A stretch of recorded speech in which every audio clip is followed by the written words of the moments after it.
ಸಾಮಾಜಿಕ ನ್ಯಾಯದ ಪರವಾಗಿರುವ ಒಬ್ಬ ಆ, ಸಿದ್ದರಾಮಯ್ಯನವರು ಯುಗ ಅಂತ್ಯ ಆಗಿದೆ ಅಂತ ಅನಿಸ್ತಾ ಇದೆ. ಅವ್ರ ಲೆಗಸಿ ಬಗ್ಗೆ ನಿಮ್ಮ ಅಭಿಪ್ರಾಯ ಏನು? ಖಂಡಿತ ಈ ತರದ ಒಂದು ಮಾಸ್ ಲೀಡರ್ ಮತ್ತೆ ಉಟ್ಕೋತಾರ ಅನ್ನೋದ್ರ ಬಗ್ಗೆ ಅನುಮಾನ ಇದೆ. BJP ಅಂತ ಫ್ಯಾಸಿಸ್ಟ್ ಪಾರ್ಟಿ ಜೊತೆ ಹೋರಾಟ ಮಾಡಬೇಕಾದ್ರೆ ನಾವು ಸಿದ್ದರಾಮಯ್ಯರ ಮೇಲೆ ಏನು ನಿರೀಕ್ಷೆ ಇಟ್ಕೊಂಡಿದ್ದೀವಿ ಅದೇ ಪೂರ್ತಿ ಆಗಿಲ್ಲ ಅನ್ನೋ ಆರೋಪ ತುಂಬ ಸಲ ಇದೆ. ಕಮ್ಯುನಿಸಮ್ನ ಯಾವ ತರ ಹ್ಯಾಂಡಲ್ ಮಾಡ್ತಾ ಇದ್ದಾರೆ, ಸರಿಯಾಗಿ ಮಾಡ್ತಾ ಇದಾರ ಇಲ್ವಾ ಅನ್ನೋದ್ರ ಬಗ್ಗೆ ಒಂದು ಸಣ್ಣ ಮಟ್ಟದಲ್ಲಿ ನನಗೆ ಆಕ್ಷೇಪಣೆ ಇದೆ. ಈ ಸಾಫ್ಟ್ ಹಿಂದುತ್ವದ ಮುಖವಾಡ ಕಮ್ಯುನಲಿಸಂ ವಿರುದ್ಧ ಹೋರಾಟಕ್ಕೆ ಸರಿ ಅನ್ಸುತ್ತೆ. ಸಾಧ್ಯ ಅಲ್ಲ. DK ಶಿವಕುಮಾರ್ ನಡೆ ನಿಜವಾಗ್ಲೂ ಆತಂಕಕಾರಿ ಅನ್ಸುತ್ತೆ. ಅವರು ಮುಖ್ಯಮಂತ್ರಿ ಆದ್ಮೇಲೆ ಆದ್ರೂ ಏನಾದ್ರು ಬದಲಾವಣೆ ಸಾಧ್ಯತೆ ಇದೆಯಾ? ಅವರೇ ಸ್ವಇಚ್ಛೆಯಿಂದ ಬೆಂಗಳೂರು ನಗರ ಸಚಿವ ಬಿಟ್ಕೊಟ್ರೆ ಬಹುಶಃ ಬೆಂಗಳೂರಿಗೆ ಒಳ್ಳೇದಾಗುತ್ತೆ ಅಂತ ನನ್ನ ಅನಿಸಿಕೆ. ನಮಸ್ಕಾರ, ಈ ದಿನ .comಗೆ ಸ್ವಾಗತ. ನಾನು ಸುನೀಲ್ ಸಿರ್ಸಂಗಿ. ಕರ್ನಾಟಕ ರಾಜಕೀಯದಲ್ಲಿ ಮಹತ್ವದ ಬದಲಾವಣೆ ಆಗಿದೆ. ಬದಲಾವಣೆ ಮೊದಲ ಹಂತ ಮುಗಿದಿದೆ.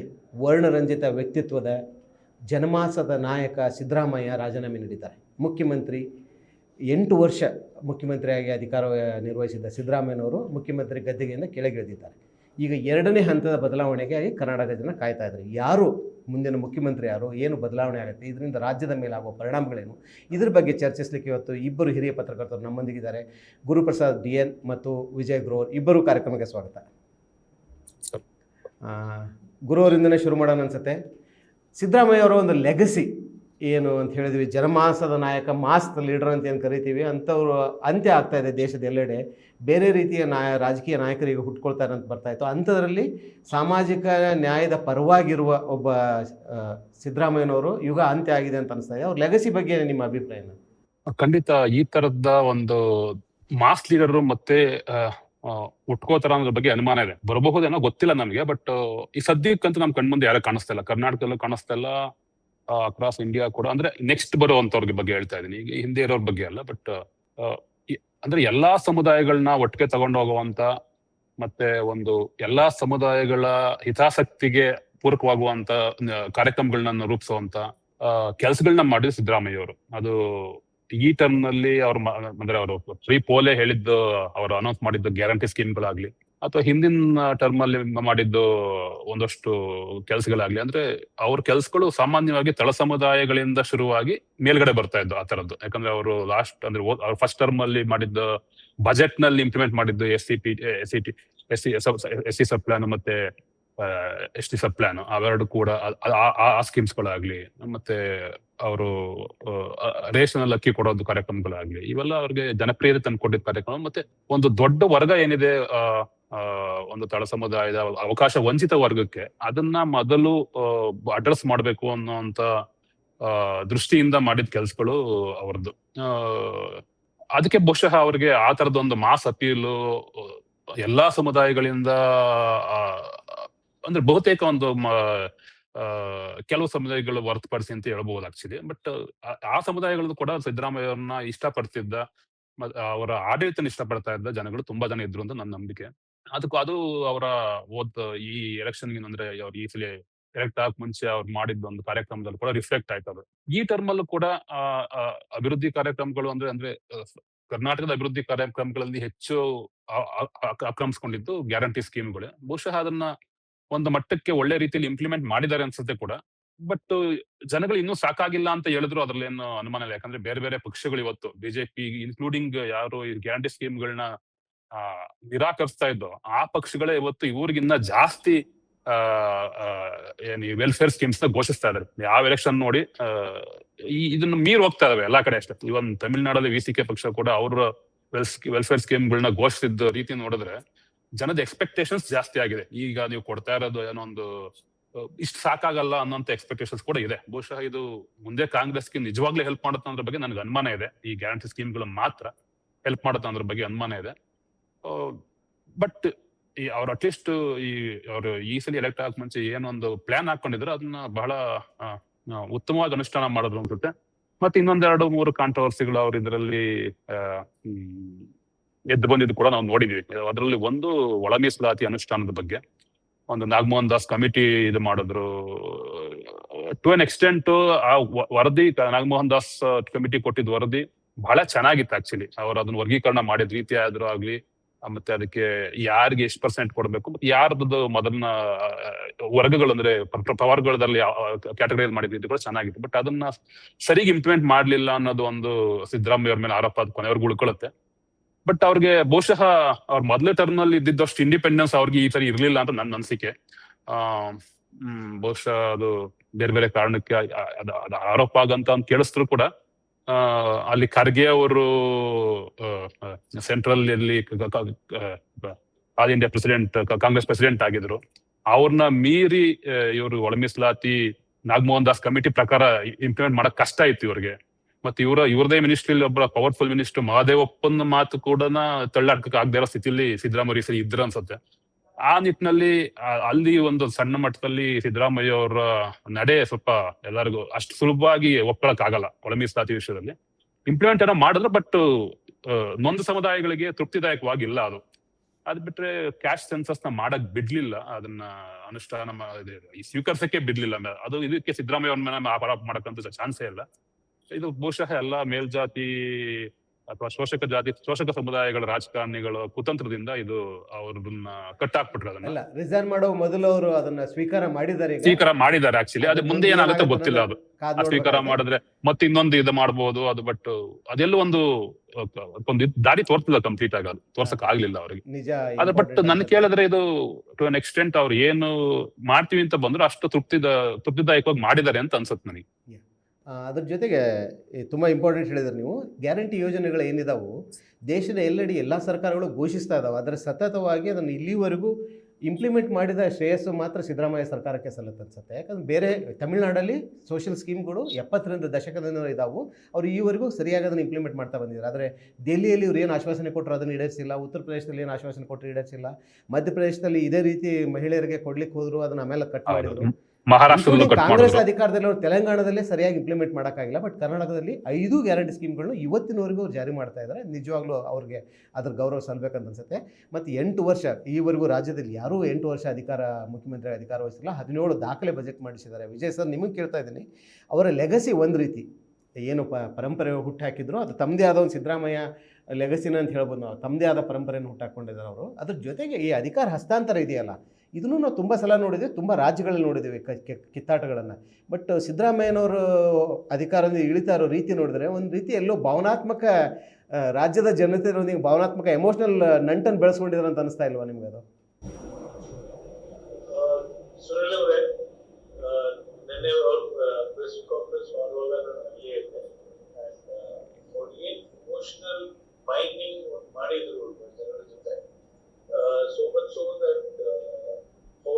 ಎಕ್ಸ್ಪ್ಲನೇಷನ್ ಕೊಟ್ಟರು.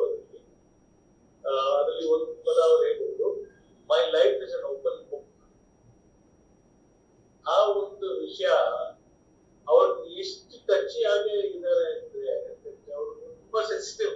ಅವ್ರು ನೋಡಿದ್ರೆ ಅವ್ರು ಮಾತಾಡೋಕೆ ತುಂಬಾ ರಫ್ ಆಗಿ ಮಾತಾಡಬಹುದು, very tough and but inside ನೋಡಿದ್ರೆ is very soft man.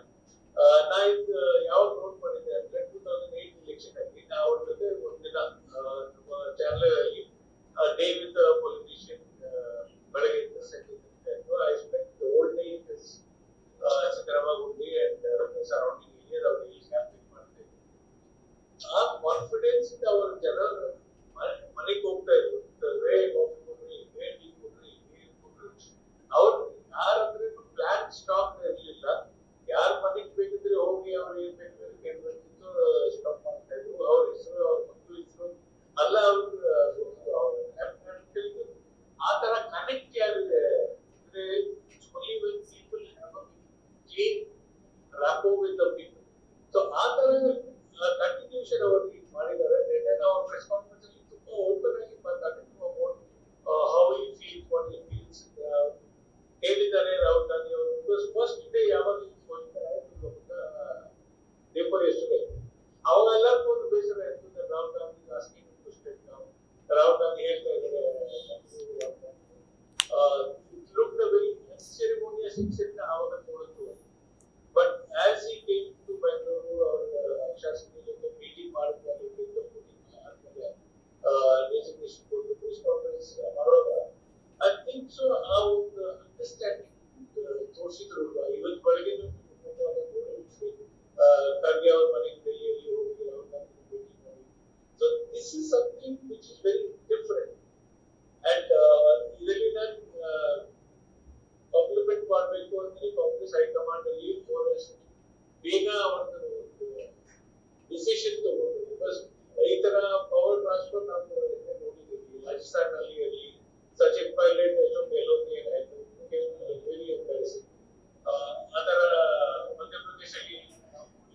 Kamal Nath ಮತ್ತು ಹಾಂ Jyotiraditya Scindia Patil.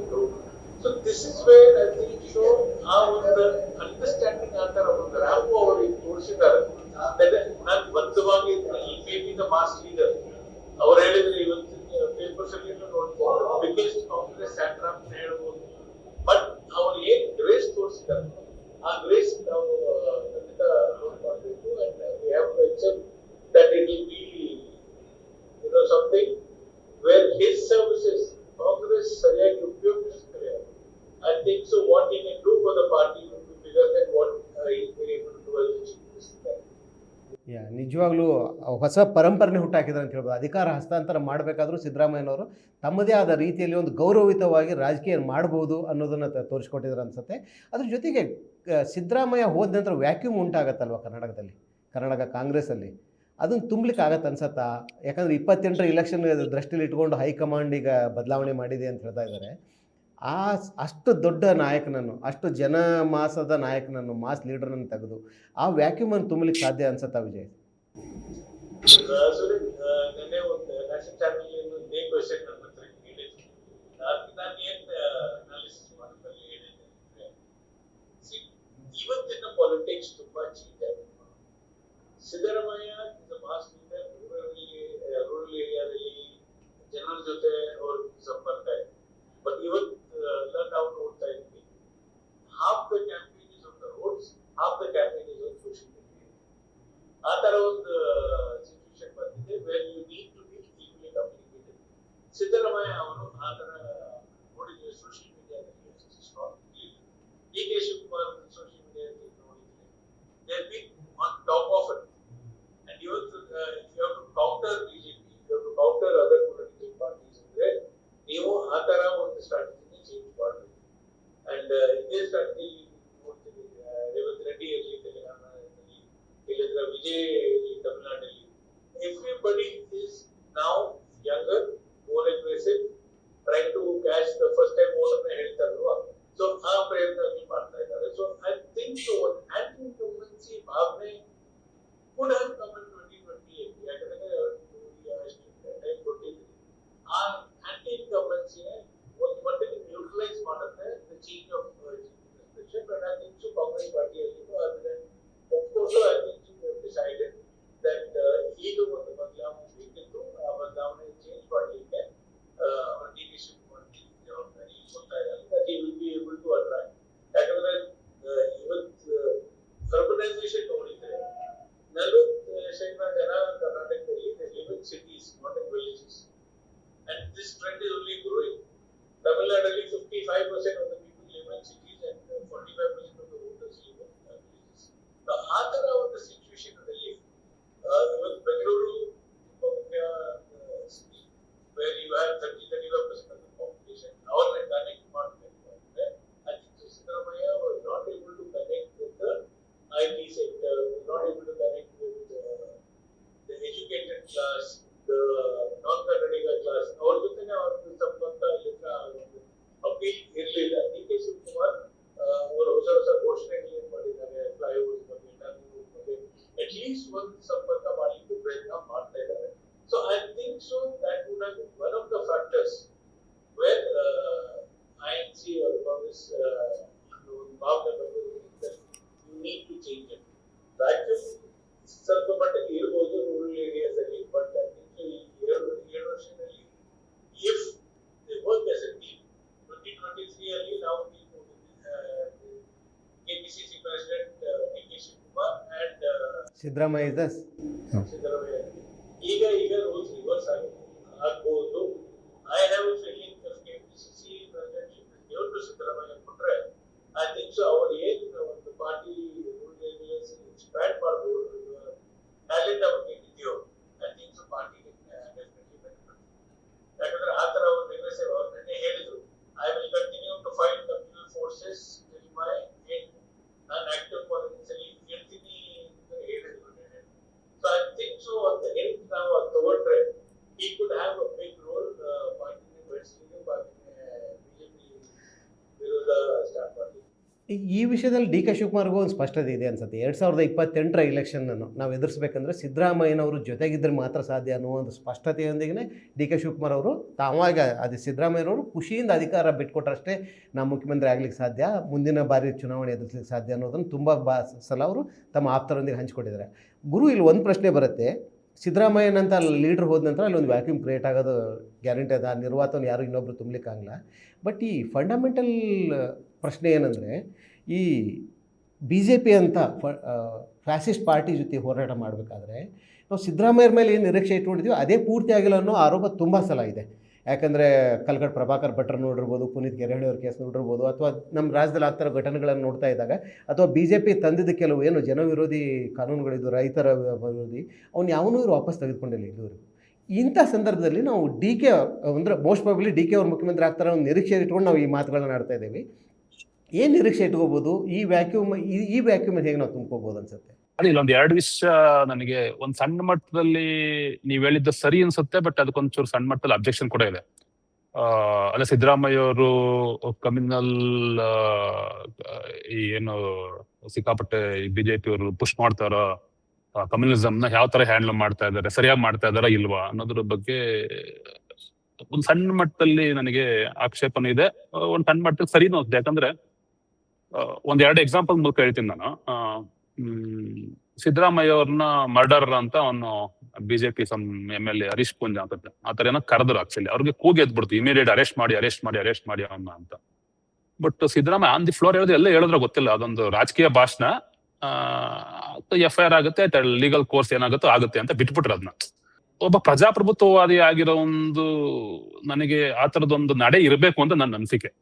Correct strict ಆಗಿರ್ಬೇಕು ಕಮ್ಯುನಲ್ ಇದ್ರ ಬಗ್ಗೆ, ಅದು ಆಡಳಿತನ ಆ ತರದ್ನ ರಿಆರ್ಗನೈಸ್ ಮಾಡ್ಬೇಕು, ಅದೆಲ್ಲ ಸರಿ. ಬಟ್ ಒಂದು ಆ ಪ್ರಜಾಪ್ರಭುತ್ವವಾದಿ ಆಟಿಟ್ಯೂಡ್ ಇಲ್ಲದೆ ಇದ್ರೆ ಆ ಡಿಕ್ಟೇಟರ್ಶಿಪ್ ಒಳ್ಳೋದು ತುಂಬಾ ಈಸಿ. ಅದನ್ನ ನಾವು ನೋಡ್ತಾ ಇದೀವಿ. ಯಾಕಂದ್ರೆ ಸುಮಾರು ಒಂದು ಸಣ್ಣ ಟ್ವೀಟಿಗೆ ಅರೆಸ್ಟ್ ಮಾಡೋದು, ಒಂದು ಸಣ್ಣ ಕಾರ್ಟೂನ್ಗೆ ಅರೆಸ್ಟ್ ಮಾಡೋದು, ಈ ತರದ್ ಇರ್ಬೇಕಾದ್ರೆ ಎಲ್ಲೋ ಅದೊಂದು ಗೆರೆ ನಾವು ಡೆಮಾಕ್ರೆಟಿಕ್ ಆಗಿರೋ ಗೆರೆನ ಉಳಿಸ್ಕೊಳಕ್ಕೋಸ್ಕರ ಇಂಥ ಲೀಡರ್ ಬಹಳ ಇಂಪಾರ್ಟೆಂಟ್ ಅಂತ ನನ್ಗೆ ಅನ್ಸುತ್ತೆ. ಇವನ್ ಯಾಕಂದ್ರೆ at the end of the day ಅದು ಪೊಲಿಟಿಕಲ್ ಭಾಷಣ. ಮರ್ಡರ್ ಅಂದ್ರೆ ಅವನು ಯಾರೋ ಹಿಂದೂಗಳನ್ನ ಕೊಂದ್ಬಿಟ್ರು ಅಂತ ಹೇಳ್ತಾ ಇದ್ರು ಕೂಡ ನಿಮ್ ಆಡಳಿತದಲ್ಲಿ ಯಾರೋ ಸತ್ತಿದ್ದಾರೆ ಅನ್ನೋದನ್ನ ಅವ್ನ್ ಯಾವ್ದು ಬೇಗ ಡಿಫೆಂಡ್ ಮಾಡ್ಕೋಬಹುದು ಅದನ್ನ. ಸೊ ಗುರು, ಒಂದು ಪ್ರಶ್ನೆ, 100% ನೀವು ಹೇಳಿದ ಮಾತನ್ನು ಒಪ್ಕೋತೀನಿ. ಪ್ರಜಾಪ್ರಭುತ್ವ ಉಳಿಸ್ಕೋಬೇಕಾದ್ರೆ ಈ ರೀತಿ ಇರಲೇಬೇಕು, ರಾಜಕೀಯ ಭಾಷಣಗಳಿಗೆ ಅದರದೇ ಆದ ಒಂದು ಇದು ಇರುತ್ತೆ, ಕೊಡಲೇಬೇಕು ಅಂತ. ಬಟ್ ಆ ವಿಷಯಕ್ಕೂ ಸಮಾಜದಲ್ಲಿ ಆಗ್ತಾ ಇರುವ ಧಾರ್ಮಿಕ ಧರ್ಮದ ಆಧಾರದ ಮೇಲಿನ ಹೇಳಿಕೆಗಳು, ಅಥವಾ ಯಾರೋ ಹಸು ಹೋಯ್ತಾ ಇದಾರೆ ಅಂತ ಇವರೇ ಮಾಡರ್ ಪೊಲೀಸಿಂಗ್ ಮಾಡ್ಲಿಕ್ಕೆ ಹೋಗಿ ಅವರನ್ನು ಹೊಡೆಯುವುದು, ಎಷ್ಟೋ ಜನ ಜೀವ ಕಳೆದುಕೊಂಡಿದ್ದಾರೆ, ಎಷ್ಟೋ ಮನೆತನಗಳ ಕಷ್ಟದ ಅನ್ಬೋದು. ಆ ಸಂದರ್ಭದಲ್ಲಿ ರಾಜ್ಯದ ಕಾನೂನು ಸುವ್ಯವಸ್ಥೆಯನ್ನು ಕಾಪಾಡಬೇಕಾದ ಜವಾಬ್ದಾರಿ ಇರುವ ಮುಖ್ಯಮಂತ್ರಿ ಮತ್ತು ಗೃಹ ಮಂತ್ರಿ ಅವರು ಕಟ್ಟುನಿಟ್ಟಿನ ಕ್ರಮ ಕೈಗೊಳ್ಬೇಕಂದ್ರೆ ಇಡೀ ರಾಜ್ಯದ ಜನ, ಯಾಕಂದ್ರೆ ಧರ್ಮ ನಿರಪೇಕ್ಷವಾಗಿ ಒಂದು ರಾಜ್ಯ ನಡೆಸಬೇಕಾದ್ರೆ ಇದು ಅವಶ್ಯಕ ಅಲ್ಲ. ಇವಾಗ ಕೆಲವೊಂದು ರಿವರ್ಸ್ ಮಾಡ್ಬೇಕಾಗಿತ್ತು. ಇವಾಗ ಅವರು ಕೌಸ್ಲಾಟರ್ ಬಿಲ್ ಏನಿದೆ ಅದನ್ನ ರಿವರ್ಸ್ ಮಾಡ್ಬೇಕಾಯ್ತು, ಮಾಡ್ಲಿಲ್ಲ. ಬಟ್ ಒಂದು ಒಳ್ಳೆ ವಿಷಯ ಅಂದ್ರೆ ಅಟ್ಲೀಸ್ಟ್ ಮಧು ಬಂಗಾರಪ್ಪನವರು ಹಿಜಾಬ್ ಏನು ಅವರು ಬಿಜೆಪಿ ಅವರು ಗಲಾಟೆ ಮಾಡಿದ್ರು ಅದನ್ನ ವಾಪಸ್ ತಗೊಂಡ್ರು. It's a very good move. ಅದಕ್ಕೆ ಎಗೇನ್ ಅಲ್ಲಿ ಒಂದು ನನಗೆ ಎಗೇನ್ ನಾವು ಡೆಮಾಕ್ರೆಟಿಕ್ ಅಂತ ಹೇಳ್ಬೇಕಾದ್ರೆ ಇನ್ನೊಂದು ಅಂಶ ತಿಳಿಸ್ಬೇಕು ಅನ್ಸುತ್ತೆ. ಅವ್ರ ಮಂತ್ರಿ ಮಂಡಲದಲ್ಲಿ ಇಂಡಿಪೆಂಡೆಂಟ್ ಆಗಿ ಅವ್ರ ಪಾಡಿಗೆ ಅವ್ರು ಕೆಲಸ ಮಾಡಕ್ ಕೊಟ್ಟಿದ್ದು. ವಿ ಕುಡ್ ಸಿ ದಟ್ ಇವಾಗ ಸಂತೋಷ್ ಲಾಡ್ ಅವರು ಒಂದು ಸಣ್ಣ ಮಟ್ಟಿಗೆ ಅವ್ರದ್ದು ಕೆಲವೊಂದು ಕಾರ್ಮಿಕ ನೀತಿಗಳು ಅಂತಂದ್ರು ಸ್ವಲ್ಪ ಸಮಸ್ಯೆ ಇದ್ರು ಕೂಡ ಇಂಡಿಪೆಂಡೆಂಟ್ ಕೆಲವೊಂದು ಒಳ್ಳೆ ಕೆಲಸಗಳು ಮಾಡಕ್ ಸಾಧ್ಯ ಆಗ್ತಿತ್ತು. ಪ್ರಿಯಾಂಕ್ ಖರ್ಗೆ ಅವರು ಒಂದಷ್ಟು ಒಳ್ಳೆ ಕೆಲಸಗಳು ಮಾಡಿದ್ರು. ಮಧು ಬಂಗಾರಪ್ಪ ಇತ್ತೀಚೆಗೆ ಎಸ್ಪೆಷಲಿ ದ್ವಿಭಾಷಾ ನೀತಿ ಇದಾಗ್ಲಿ ಇಂಡಿಪೆಂಡೆಂಟ್ ಕೆಲಸ ಮಾಡಿ ಈ ತರದ್ದು ಆ ಪ್ರಜಾಪ್ರಭುತ್ವವಾದಿ ಸಿದ್ದರಾಮಯ್ಯ ಪ್ರಜಾಪ್ರಭುತ್ವವಾದಿ ಅದು ಎದ್ದು ಕಾಣಿಸುತ್ತೆ. ಬಟ್ ನೀವ್ ಹೇಳ್ದಂಗೆ ಅದೇ ಕೆಲವೊಂದು ಇಶ್ಯೂಗಳನ್ನ ಇನ್ನೂ ಸ್ವಲ್ಪ ಕಟ್ಟುನಿಟ್ಟಾಗಿ ಸ್ವಲ್ಪ ಸ್ಟ್ರಿಕ್ಟ್ ಆಗಿ ಅಡ್ರೆಸ್ ಮಾಡ್ಬೇಕಾಯ್ತು. ಅದು ಈ ಸಲ ಆಗಿಲ್ಲ, ಈ ಇದರಲ್ಲಿ ಆಗಿಲ್ಲ. ಅದೊಂದು ಸ್ವಲ್ಪ ಉಳ್ಕೊಳ್ಳುತ್ತೆ ಅದನ್ನ. ಬಟ್ ಅದರ್ವೈಸ್ ನಾವು ಹಿಂದಿನ ಬಿಜೆಪಿ ಸರ್ಕಾರದಲ್ಲಿ ಏನ್ ದಿನ ಅಲ್ಲಿ ಗಲಾಟಿ ಇವು ನೋಡೋದು, ಆ ತರದ್ದು ನ್ಯೂಸ್ಗಳು ಈ ಸಲ ನಮಗೆ ಕಡಿಮೆ ಆಯ್ತು. ಆಕ್ಚುಲಿ ಆ ಸಣ್ಣ ಮಟ್ಟದಲ್ಲಿ ಮೋಸ್ಟ್ಲಿ ಸೆಕೆಂಡ್ ಇಯರ್ ಆದ್ಮೇಲೆ ಎಲ್ಲೋ ಒಂದ್ ಸಣ್ಣ ಮಟ್ಟದಲ್ಲಿ ಅದು ಆಡಳಿತದಲ್ಲಿ ಅದು ಸ್ವಲ್ಪ ಸುಧಾರಣೆ ಆಯ್ತು ಅನ್ಸುತ್ತೆ. ಆ ತರದ ನ್ಯೂಸ್ಗಳು ನಾವು ಕೇಳಲಿಲ್ಲ ಅಷ್ಟು ಅದು ಆ ಮಟ್ಟದಲ್ಲಿ ಅಟ್ಲೀಸ್ಟ್. ಸೊ ಈ ತರದೊಂದು ಪ್ರಜಾಪ್ರಭುತ್ವವಾದ ಆಗ್ಲಿ ಅಥವಾ ಕಮ್ಯುನಲಿಸಂ ವಿರುದ್ಧ ಒಂದು ಅವ್ರ ನಡೆದಿರ್ಬೇಕಲ್ಲ. ಅಂದ್ರೆ ಈಗ ಹೇಳ್ಬೋದು ಅಷ್ಟೇ, DK ಶಿವಕುಮಾರ್ ಅವರು ಹೇಳ್ಬೋದು ನಾನು ಕೂಡ ಆ ಬೆಟ್ಟದಲ್ಲಿ ಕ್ರಿಶ್ಚಿಯನ್ ಕರೆಕ್ಟ್ ಅವ್ರು ಮಾಡಿದ್ದಾರೆ. ಅದೇನೋ ಗಲಾಟೆ ಆದಾಗ ಈ ಅಪೋಸಿಟ್ DK ಅಪೋಸ್ ಮಾಡೋದಿಲ್ಲ. ಬಟ್ ಈಗೆಲ್ಲ ಒಂದ್ ಕಡೆ ಅವರು ಅಸೆಂಬ್ಲಿಲಿ ನಾನು RSS ಆಗಿದೆ ಅಂತ ಹೇಳ್ಕೊಳ್ಳೋದು, ಅದನ್ನ ಹೇಳೋದು ಮತ್ತೆ ಅದನ್ನ ಸದಾ ಆ ಬಸ್ತಾರೆ ಸೌಜನ್ಯ ನಮೋಸ್ತರೆ ಅಂತ ಕೇಸ್ ಆದಾಗ ಧರ್ಮಸ್ಥಳ ಧರ್ಮಾಧಿಕಾರಿಗೆ ಹೋಗಿ ಅಡ್ಡು ಬೀಳೋದು, ಕಾಲು ಬೀಳೋದು. ಅಡ್ಡಿ ಬೀಳೋದು. ಮತ್ತೆ ಇದು ಕಾಣಿಸ್ತಾ ಆಪ್ಟಿಕ್ಸ್ ಇರುತ್ತಲ್ಲ, ಇದು ನಮ್ಗೆ ಕನ್ವಿನ್ಸ್ ಮಾಡಲ್ಲ ಆಕ್ಚುಲಿ. ಈಗ ಅದ್ಯಾರೋ ಹೋಗಿ ತಲೆ ಮೇಲೆ ಕೈ ಇಟ್ಕೊಂಡಿದ್ದಕ್ಕೋಸ್ಕರ, ಅಂದ್ರೆ ಇವ್ರು ಹೇಳ್ತಾ ಇಲ್ಲ, ಬಟ್ ಅದ್ರ ಸುದ್ದಿ ಬರ್ತಾ ಇರೋದಂಗೆ ಯಾವ್ದಾರು ತಲೆ ಮೇಲೆ ಕೈ ಇಟ್ಟಿದ್ದಕ್ಕೋಸ್ಕರ ಇವ್ರು ಮುಖ್ಯಮಂತ್ರಿ ಆದ್ರು, ಅಥವಾ ಬೆಳಗ್ಗೆ ಎದ್ರೆ ಯಾವ ದೇವಸ್ಥಾನಕ್ಕೆ ಹೋಗೋದು, ಇನ್ಯಾರೋ ಯಾರೋ ಇದಾರಲ್ಲ ಹೋಗಿ ಹಾ ಅಲ್ಲ, ಅದಕ್ಕಿಂತ ಇನ್ಯಾರೋ ಶಾಸ್ತ್ರ ಹೇಳ್ತಾರಲ್ಲ, ಅವ್ರ ಹತ್ರ ಜ್ಯೋತಿಷಿಗಳ ಹತ್ರ ಹೋಗೋದು, ಈ ತರದ್ ದಿನ ಇದೇ ಆಪ್ಟಿಕ್ಸ್ ನೋಡ್ತಾ ಇದ್ರೆ ಇಟ್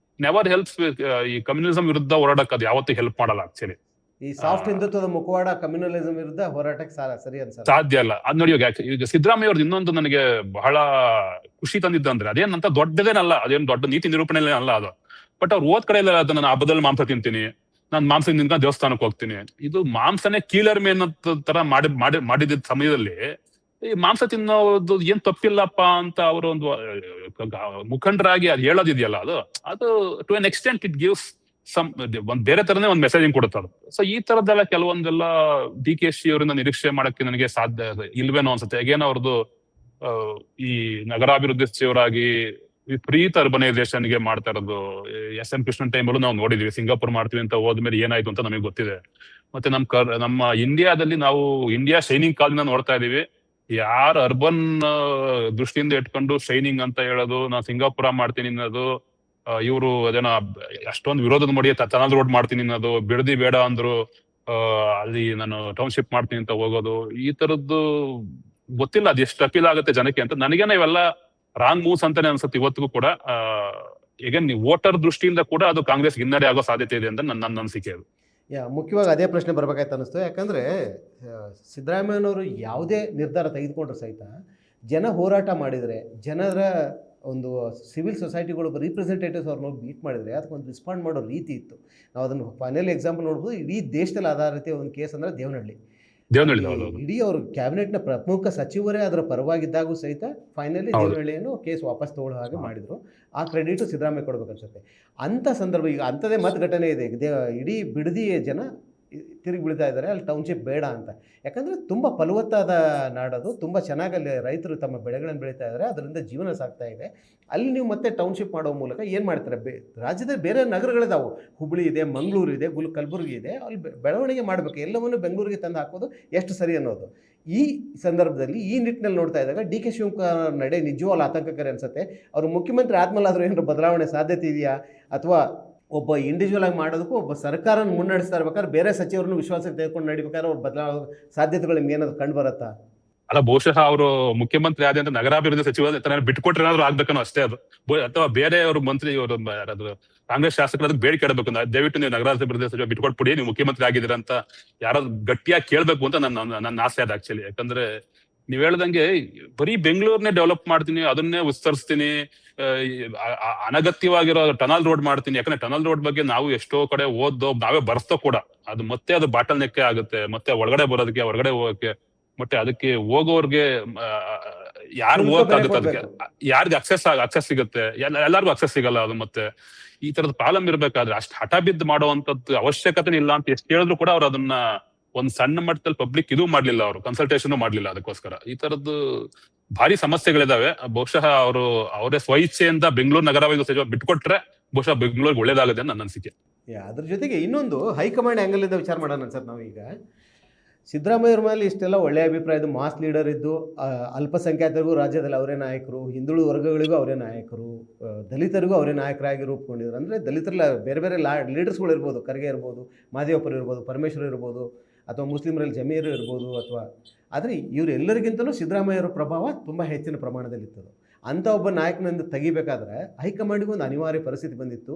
28ರ ಎಲೆಕ್ಷನ್ ನಾವು ನೋಡ್ತಾ ಇದ್ದರೆ ಸಿದ್ದರಾಮಯ್ಯನವರಲ್ಲಿ ಮೊದಲಿನ ಸ್ಪಿರಿಟು ಅಥವಾ CM ಆಗಿ ಮುಂದುವರಿಬೇಕು ಆ ಉತ್ಸಾಹ ಕಾಣಿಸ್ತಾ ಇಲ್ಲ. 28ಕ್ಕೆ ನಮಗೆ ಒಂದು ಹೊಸ ಮುಖ ಬೇಕು, ಅನಿವಾರ್ಯತೆ ಇದೆ. ಚುನಾವಣೆ ಎದುರಿಸಲಿಕ್ಕೆ ಒಬ್ಬ ಸ್ಪಿರಿಟೆಡ್ ನಾಯಕ ಬೇಕು, ಅದಕ್ಕಾಗಿ ನಾವು ಬದಲಾವಣೆ ಮಾಡಬೇಕಾದ ಪರಿಸ್ಥಿತಿ ಬಂದಿದೆ ಅನ್ನೋದು ಹೈಕಮಾಂಡಿನ ತಿಳಿದುಬಂತು. ಯಾಕಂದರೆ ಇಲ್ಲಿವರೆಗೂ ರಾಹುಲ್ ಗಾಂಧಿ ಅಡ್ಡಗೋಡೆಯಾಗಿ ನಿಂತಿದ್ರು, DK ಶಿವಕುಮಾರ್ ಅವರ CM ಆಗೋದು ಬೇಡ, ಸಿದ್ದರಾಮಯ್ಯ ಕಂಟಿನ್ಯೂ ಆಗುತ್ತೆ.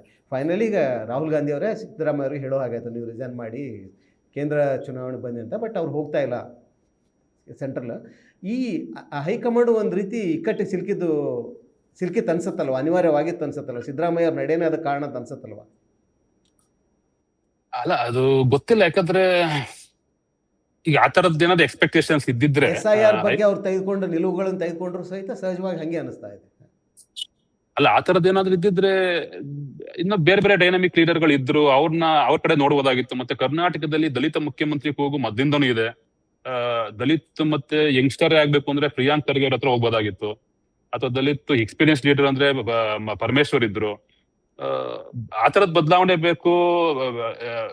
ಜನ ಬೇರೆ ತರ ನಿರೀಕ್ಷೆ ಮಾಡ್ತಾ ಇದಾರೆ ಅಂದ್ರೆ ಬೇರೆ ಬೇರೆ ತರದ ಲೀಡರ್ಶಿಪ್ ಇತ್ತು. ಬಹುಶಃ ಇದು ನನಗೇನೋ ಈ ತರದ್ ಅಂದ್ರೆ ಯಾರು ಬದಲಾಯಿಸ್ತಾ ಇದ್ದಾರೆ ಅನ್ನೋದು ಸ್ವಲ್ಪ ಅನ್ಕನ್ವಿನ್ಸಿಂಗ್ ಆಗಿದೆ ನನಗೆ, ಅಟ್ಲೀಸ್ಟ್ ನಾನ್ ನೋಡಿರೋ ಪ್ರಕಾರ.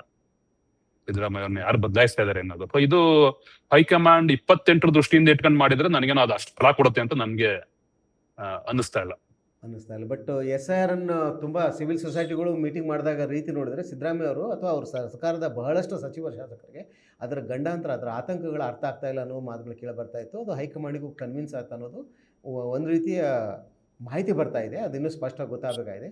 ಅದ್ರ ಜೊತೆಗೆ ಸಿದ್ದರಾಮಯ್ಯ ಅವರು ನಾವು 1 ವರ್ಷದಿಂದ ಹೇಳ್ತಾ ಇದ್ರು, ಅಕಸ್ಮಾತ್ ರಾಹುಲ್ ಗಾಂಧಿ ನಾನು ರಾಜೀನಾಮೆ ಕೇಳಿದರೆ ನಾ ಕೊಡ್ತೀನಂತ. ಅದೇ ರೀತಿ ನಡ್ಕೊಂಡ್ರು. ತುಂಬ ಸಲ ಹೋರಾಟದ ಮನೋಭಾವದ ಸಿದ್ದರಾಮಯ್ಯ ಅಷ್ಟು ಈಸಿಯಾಗಿ ಅದನ್ನು ಒಪ್ಕೊಳ್ಳಲ್ಲ.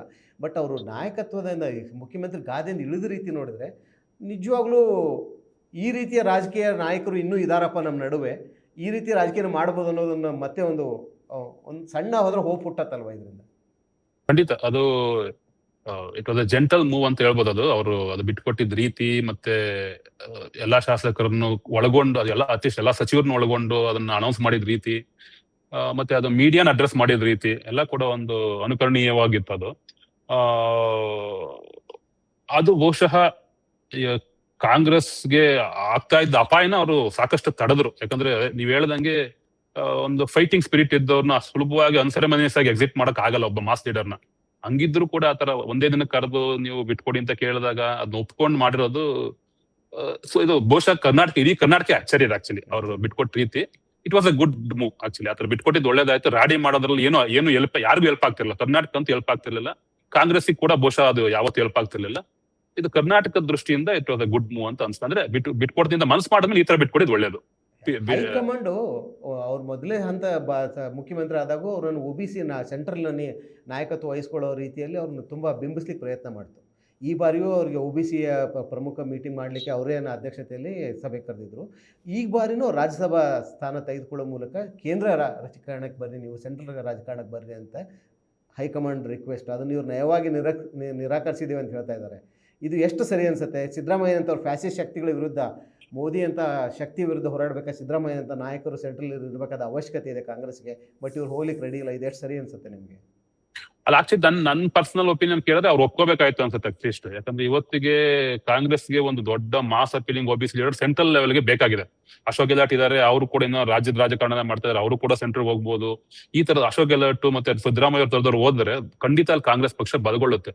ಈಗ ಕಾಂಗ್ರೆಸ್ UPA 1 and 2 ನಲ್ಲಿ ಅವರು ಮಾಡಿದ ದೊಡ್ಡ ತಪ್ಪು ಅಂದ್ರೆ ತುಂಬಾ ಎಲೈಟ್ಗಳನ್ನ ಮಿನಿಸ್ಟರ್ ಮಾಡ್ಕೊಂಡು ಅವ್ರು ಯಾರಿಗೂ ಅಪೀಲ್ ಮಾಡದೆ ಆಡಳಿತ ಮಾಡ್ಕೊಂಡು ಹೋದ್ರು. ಇವತ್ತು ಅವ್ರು ಯಾರು ಓಟ್ ಕೇಳೋ ಸ್ಥಿತಿಲಿ ಒಬ್ರು ಇಲ್ಲ ಅಲ್ಲಿ ಟಾಲ್ ಲೀಡರ್ಸ್ ಅಂತ. ಅದಕ್ಕೆ ಅವ್ರು ಏನೋ ಮೊನ್ನೆ ಅಡ್ಜಸ್ಟ್ ಮಾಡ್ಕೊಂಡು ಸ್ವಲ್ಪ ಮಲ್ಲಿಕಾರ್ಜುನ್ ಖರ್ಗೆ ಅವ್ರು ಕರ್ಕೊಂಡು ಹೋದ್ರು. It help them very well. ಮೋದಿನ ಎದುರಿಸಕ್ಕೆ ಮತ್ತೆ ಬಿಜೆಪಿ ಗೌರ್ಮೆಂಟ್ ಎದುರಿಸಕ್ಕೆ ಅದು ಬಹಳ ಹೆಲ್ಪ್ ಮಾಡ್ತು. ಅದೇ ರೀತಿ ಈ ತರದೊಂದಷ್ಟು OBC ಟಾಲ್ ಲೀಡರ್ಸ್ ಹೋಗಿ ಕಾಂಗ್ರೆಸ್ ಜೊತೆ ಡೆಲ್ಲಿಲಿ ಗುರ್ಸ್ಕೊಂಡ್ರೆ ಖಂಡಿತ ಅದು ದೇಶಕ್ಕೂ ಬಹಳ ಹೆಲ್ಪ್ ಆಗುತ್ತೆ, ಕಾಂಗ್ರೆಸ್ಗೆ ಕೂಡ ಹೆಲ್ಪ್ ಆಗುತ್ತೆ, ಪ್ರಜಾಪ್ರಭುತ್ವಕ್ಕೆ ಅದು ದೊಡ್ಡ ಕೊಡುಗೆ ಆಗುತ್ತೆ. ಮೋಸ್ಟ್ಲಿ ಅವ್ರು ರೀಕನ್ಸಿಡರ್ ಮಾಡ್ಕೋಬೇಕು ಅಂತ ನನ್ನ ಆಸೆ, ರೀಕನ್ಸಿಡರ್ ಮಾಡಿ ಹೋಗ್ಬೇಕು ಅಂತ ನನ್ನ ಆಸೆ ಸಿದ್ದರಾಮಯ್ಯ ಅವರು. ಬಟ್ ಇಲ್ಲಿ ಒಂದು ಪ್ರಶ್ನೆ ಬರುತ್ತೆ, ಅಕಸ್ಮಾತ್ ಅವ್ರು ಸೆಂಟ್ರಲ್ಗೆ ಹೋಗಿದ್ರೆ ಮೋಸ್ಟ್ ಪ್ರಾಬಬ್ಲಿ ನಿಮ್ಗಿಂತ DK ಶಿವಕುಮಾರ್ ಹೆಚ್ಚಿಗೆ ಖುಷಿ ಪಡ್ತಿದ್ರು ಅನ್ಸುತ್ತೆ. ಯಾಕಂದ್ರೆ ಮೊದಲನೇ ಸೀಟಲ್ಲಿ ಕೂತ ಸಿದ್ದರಾಮಯ್ಯಕ್ಕಿಂತ ಕೊನೆ ಸೀಟಲ್ಲಿ ಕೂತ ಸಿದ್ದರಾಮಯ್ಯ ತುಂಬಾ ಡೇಂಜರ್ ಅನ್ನೋ ಮಾತು ಕೇಳಿ ಬರ್ತಾ ಇದೆ. ಈಗ ಅವರು ವಿಧಾನಸೌಧಲ್ಲೇ ಇರ್ತೀನಿ ನಾನು, ಇನ್ನೂ 2 ವರ್ಷ ನಂಗೆ ಅಧಿಕಾರ ಕೊಟ್ಟಿದ್ದಾರೆ ಜನ ಅಂತ ಹೇಳಿದ್ದಾರೆ. ಅವರನ್ನು ಇಟ್ಕೊಂಡು DK ಶಿವಕುಮಾರ್ ಅಕಸ್ಮಾತ್ ಮುಖ್ಯಮಂತ್ರಿ ಆದರೆ ಅಧಿಕಾರ ನಡೆಸೋದು ಅಷ್ಟು ಸುಲಭ ಅಲ್ಲ ಅನ್ಸುತ್ತಲ್ಲ. ಈ ಹಗ್ಗ ಜಗ್ಗಾಟ ಅಥವಾ ಈ ಯಾರು ಸಚಿವರಾಗಬೇಕು ಯಾರಿಲ್ಲ ಅನ್ನೋ ಈ ಕಾಂಬಿನೇಷನ್ಗಳು ತುಂಬಾ ವರ್ಕೌಟ್ ಆಗ್ಬೇಕಾಗತ್ತೆ ಅನ್ಸುತ್ತೆ. ಖಂಡಿತ ಇದು ಇದ್ದೇ ಇರುತ್ತೆ. ಯಾಕಂದ್ರೆ 8 ವರ್ಷ CM ಆಗಿ ಇನ್ನೂ 2 ವರ್ಷ ಆಗ್ತೀನಿ ಅಂತ ಇದ್ದವ್ರನ್ನ ಬಿಡಿಸಿದ್ಮೇಲೆ ಏನೋ ಒಂದು ಆಟ ಆಡ್ತಿರ್ಬೇಕು ಅಂತ ಯಾರಿಗೆ ಆದ್ರೂ ಅನ್ಸ್ತಾ ಇರುತ್ತೆ. ಅಥವಾ ನನ್ ಜೊತೆ ಇದ್ದವನ್ನ ಅವ್ರ ಅಕಸ್ಮಾತ್ ನೆಕ್ಸ್ಟ್ ಮಿನಿಸ್ಟರ್ ಕಂಟಿನ್ಯೂ ಆಗಿ ಬಿಡದೇ ಇದ್ರೆ ಅವ್ನ್ ಮತ್ತೆ ಮಿನಿಸ್ಟರ್ ಮಾಡ್ತಾ ಜಿದ್ದಿಗೆ ಬೀಳ್ಬೋದು. ಇನ್ನು ಏನೇನೋ ಈ ತರ ಪ್ರಾಬ್ಲಮ್ಗಳು ಹುಟ್ಟಲ್ಲ ಅಂತ ನಾನಂತ ಹೇಳಲ್ಲ. ಈ ತರ ಸಾಧ್ಯತೆಗಳು ಇದ್ದೇ ಇರ್ತವೆ. ಯಾರೊಬ್ಬ ಲಾಂಗ್ ಟರ್ಮ್ ರಾಜಕಾರಣಿಗಳಿಗೆ ರಾಜಕಾರಣ ಮಾಡ್ತಾನೆ ಇರ್ತಾರೆ.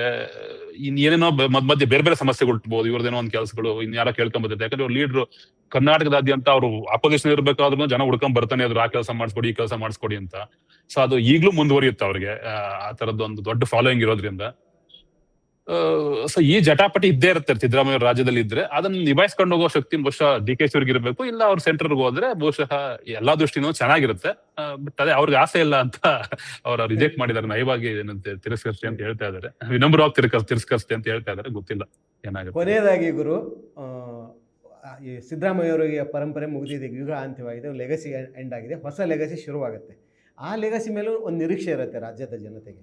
ಏನು ಆರಂಭಿಕ ಕೆಲಸಗಳನ್ನು ಅವ್ರು ಮಾಡಬೇಕು, ಏನು ನಿರೀಕ್ಷೆಗಳು ಉಳಿದಿದ್ದಾವೆ ಈ ಕಾಂಗ್ರೆಸ್ ಗೌರ್ಮೆಂಟಿಂದ ಜನಕ್ಕೆ, ಏನು ಮಾಡಬೇಕಾದ ಕರ್ತವ್ಯ ಜವಾಬ್ದಾರಿ ನಾಯಕನಿಗಿದೆ? ಅಲ್ಲ, ಒಳ್ಳೆ ಕಾಂಪೋಸಿಷನ್ ಕ್ಯಾಬಿನೆಟ್ ಅಲ್ಲಿ ಒಳ್ಳೆ ಕಾಂಪೋಸಿಷನ್ ಇಟ್ಕೋಬೇಕು. ಯಾಕಂದ್ರೆ ಸಿದ್ದರಾಮಯ್ಯ ಫಸ್ಟ್ ಟರ್ಮ್ ನೋಡಿದ್ರೆ ಫಸ್ಟ್ 6 ಮಂತ್ಸ್ ಅಂತೂ ಒಂದು ರ್ಯಾಡಿಕಲ್ ಆಗಿ ಮಾಡಿದ್ರು ಅವರು. ಅವ್ರದೇ ಸಮುದಾಯನ ಯಾರನ್ನೂ ಮಿನಿಸ್ಟರ್ ಮಾಡ್ಲಿಲ್ಲ. ಫಸ್ಟ್ 6 ಮಂತ್ಸ್ ವರ್ಗು ಅಂತೂ ಯಾರನ್ನೂ ತಗೊಂಡಿರ್ಲಿಲ್ಲ. HM ರೇವಣ್ಣ ಅವ್ರು ಆಮೇಲೆ ತಗೊಂಡ್ರು ಅನ್ಸುತ್ತೆ. DK ಮತ್ತೆ ರೋಷನ್ ಬೇಗ್ ಅವ್ರಿಗೆ ಅವ್ರ ಮೇಲೆ ಕೇಸ್ಗಳಿಂತ ಹೊರಗಡೆ ಇಟ್ಟಿದ್ರು.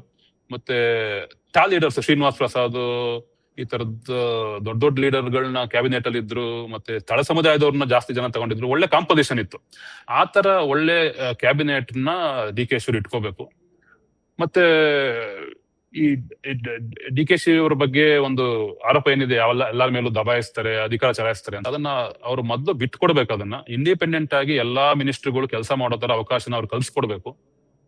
ಅದಾದ್ಮೇಲೆ ಈಗ ಗ್ಯಾರಂಟಿ ಸ್ಕೀಮ್ಗಳಿದೆ, ಇಷ್ಟು ಸಾಕಾಗಲ್ಲ ಅನ್ನೋದು ಅವ್ರ ನೆನಪಲ್ಲಿ ಇಟ್ಕೊಂಡು ಇನ್ನು ಯಾವ್ಯಾವ ಕ್ಷೇತ್ರದಲ್ಲಿ, ಎಸ್ಪೆಷಲಿ ಶಿಕ್ಷಣ ಕ್ಷೇತ್ರದಲ್ಲಿ, ಆರೋಗ್ಯ ಕ್ಷೇತ್ರದಲ್ಲಿ ಮಾಡಕ್ಕೆ ಸಿಕ್ಕಾಪಟ್ಟೆ ಕೆಲಸ ಇದೆ.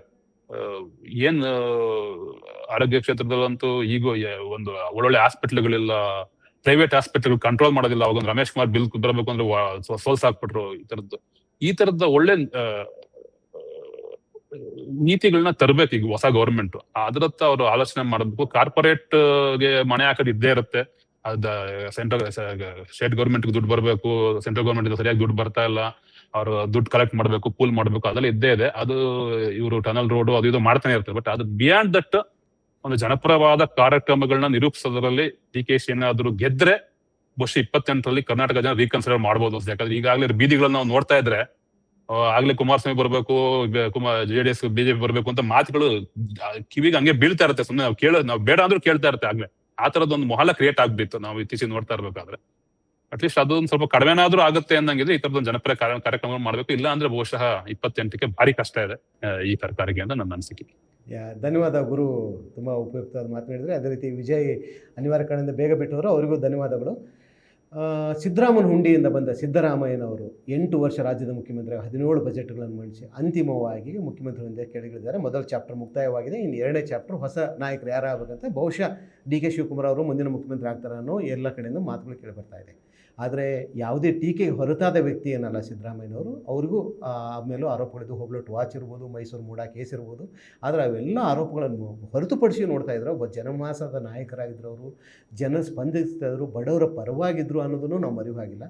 ಅಂಥ ಒಬ್ಬ ನಾಯಕ ತೆರೆಮರೆಗೆ ಸರಿದಾಗ ಸಹಜವಾಗಿ ರಾಜ್ಯ ಒಂದು ಆತಂಕದಲ್ಲಿರುತ್ತೆ. ಆ ಆತಂಕವನ್ನು ನಿವಾರಿಸುವ ಜವಾಬ್ದಾರಿ ಮುಂಬರುವ ನಾಯಕರ ಮೇಲೆ ಇರುತ್ತೆ, ಕ್ಯಾಬಿನೆಟ್ ಮೇಲೆ ಇರುತ್ತೆ. ಆ ಕ್ಯಾಬಿನೆಟು, ಆ ನಾಯಕರು ಆ ರೀತಿ ಕರ್ತವ್ಯ ನಿರ್ವಹಿಸ್ತಾರೆ. ಅದನ್ನು ಜನರು ಮತ್ತು ಮಾಧ್ಯಮ ಸದಾ ಎಚ್ಚರಗಳಿಂದ ಅವ್ರು ನೋಡ್ತಾ ಇರ್ತಾರೆ. ಅದರ ಜೊತೆಗೆ ಹೈಕಮಾಂಡು ಆ ಕೆಲಸವನ್ನು ಮಾಡ್ತಾರೆ ಅನ್ನೋ ನಿರೀಕ್ಷೆಯೊಂದಿಗೆ ಕಾರ್ಯಕ್ರಮ ಮುಗಿಸ್ತಾ ಇದ್ದೇವೆ. ನಮಸ್ಕಾರ. ಮತ್ತಷ್ಟು ವಿಶೇಷ ವಿಡಿಯೋಗಳನ್ನು ನೋಡಲು ಮತ್ತು ಹೊಸ ವಿಡಿಯೋಗಳ ಬಗ್ಗೆ ತಿಳಿಯಲು ಈ ದಿನ .com ಯೂಟ್ಯೂಬ್ ಚಾನೆಲ್ ಸಬ್ಸ್ಕ್ರೈಬ್ ಮಾಡಿ ಮತ್ತು ಬೆಲ್ ಐಕಾನ್ ಕ್ಲಿಕ್ ಮಾಡಿ.